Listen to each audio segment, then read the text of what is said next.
అదే బాబు సుయోధన ఇల్లు. సుయోధన ఇంట్లోకి వెళ్ళటం అంటే పులిబోన్లోకి ఎంటర్ అయినట్టే.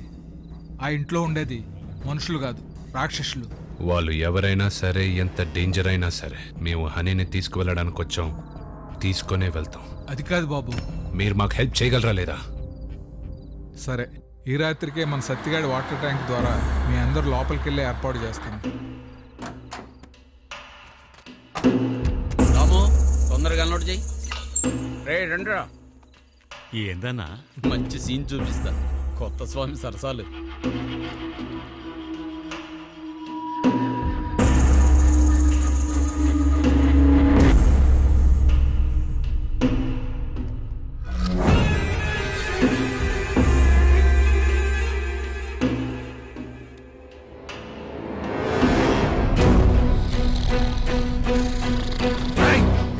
గురకపెట్టి నిద్రపోతున్నావు. పెళ్ళయ్యేంత వరకు జాగ్రత్తగా కాపలా కాయండి అని చెప్తే ఇంట్లో వచ్చి పడుకుంటావా? తేడా వస్తే తలలు తెగుతాయి.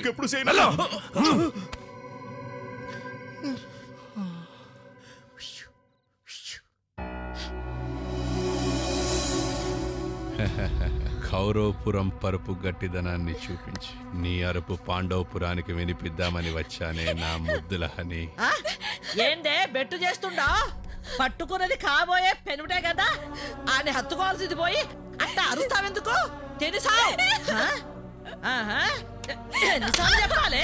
పొరకంచుతో పెట్టాల్సిన చోట 4 వాతులు పెట్టి దానిని దారిలోకి తెస్తా. పదరా గజా. వస్తా.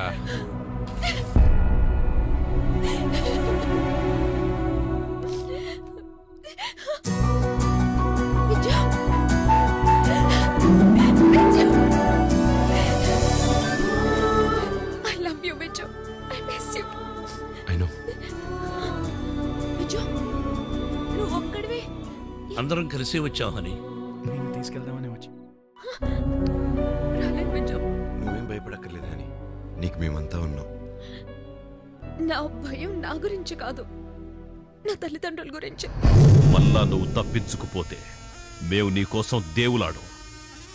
గల్లంతైన మీ అమ్మా నాయనల శవాల కోసం నువ్వే దేవులాడుకుంటూ వస్తావు. నా ప్రేమ కోసం నా తల్లిదండ్రుల్ని చంపుకోలేను. శభాష్, చాలా గొప్పగా చెప్పావమ్మా. నాకు నా తల్లిదండ్రుల తర్వాతే నా ప్రేమ అన్నావు. వెంటనే నీ తల్లిదండ్రులను కలిసి వీళ్ళందరికీ బుద్ధి చెప్పి నేను తీసుకెళ్తాను. వెళ్ళిపోండి.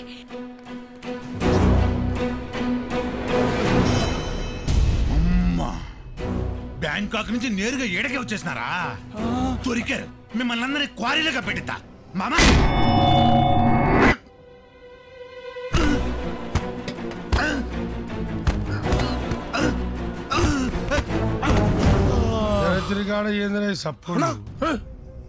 గజేంద్ర కింద పడింది. సొట్టపడానా? అరే మనకెందుకు రా బాను, వాళ్ళు వచ్చి మొక్కేరుదేగా, తీసి చూడరుగా, తిప్పిపెట్టు. నా తెలిస్తే మన గదులు వలుగుతాయి. అరే ఎంత చెప్పినా అయినా రాయుడు ఫుల్ గా తాగడం, కాలిబాట లెక్క కింద పడడం. రక్తం వస్తుందనా? రానున్న అజ్ఞాతవాస కాలంలో ఈ శాపం నీకు వరంగా పరిణమిస్తుంది. గడువు పూర్తి కాగానే నీ రూపాన్ని నీవు తిరిగి పొందుతావు. అమరేంద్రుల ఆశీర్వాదం. కన్న ప్రేమ కంటే నీ ప్రేమే గొప్పది బాబు. నిజంగా నా కూతురు అదృష్టవంతురాలు. కానీ నా కూతురికి మీ ఇంటి కోడలయ్యే అదృష్టం లేదు.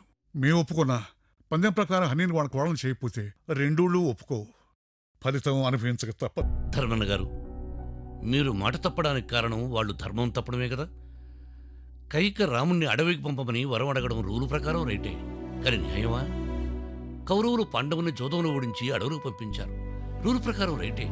కానీ ధర్మమా? ధర్మన్న గారు, మీరు పేకాటలో ఓడితే మీ కూతుర్ని వాళ్ళ ఇంటి కోడల్ని చేస్తా అన్నారు. రూలు ప్రకారం రైటే. కానీ వాడు మోసం చేసి గెలిచారు కదా. అంకిల్, హనీతో జీవితాన్ని పంచుకోవాలనుకున్నాను. తన కష్టాలను కూడా పంచుకుంటాను. నా హనీని నేను తెచ్చుకుంటా. సుయోధన్ ఇంటి నుంచి హనీని తీసుకురావడం అసాధ్యం. సంకల్పం ఉంటే అసాధ్యం సుసాధ్యం చేసుకోవచ్చు. టక్కుటమార గజకర్ణ గోకర్ణ మాయలు చేసి సామదాన భేద దండోపాయంలో ఏదో ఒక ఉపాయం చేసి మార్చి మతి తప్పించి గతి తప్పించి మమ్మల్ని అందరినీ ఒకటిగా చేసిన హనీని ఒక్క రక్త బొట్టు కూడా కింద పడకుండా వాళ్ళు మీకు అప్పగించేలా చేసి మా కొడలుగా చేసుకుంటాం. ఇంతకీ ప్లాన్ ఏంటి పాప? కాగల కార్యం గంధర్వులు తీర్చినట్టు అవసరమైతే జ్యోత కౌశలంతో మురిపిస్తూ కాలక్షేపం చేస్తా. బృహన్నల నామధారినై విరాట నగరంలోని అంతఃపురకాంతలకు ఆటపాటలు నేర్పుతాను. వలలుడనే పేర వంటలవాడినై విరాటుని పాకశాలలో చేరుతాను. ఈ నిర్ణయం ఏమిటి నకులా? రామగ్రంథి అనే పేరుతో అశ్వపాలకుడినే మెరుగుతాను.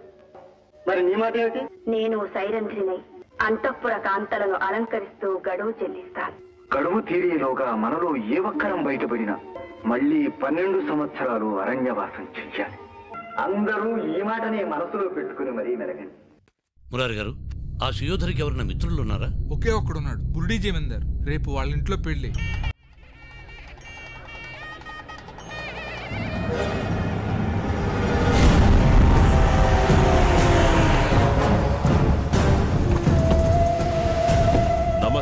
సుయోధన నమస్కారం. ఓ జోద శిఖామణి, మీ రాక కోసం పేకలు ఎదురు చూస్తున్నాయి. ఆట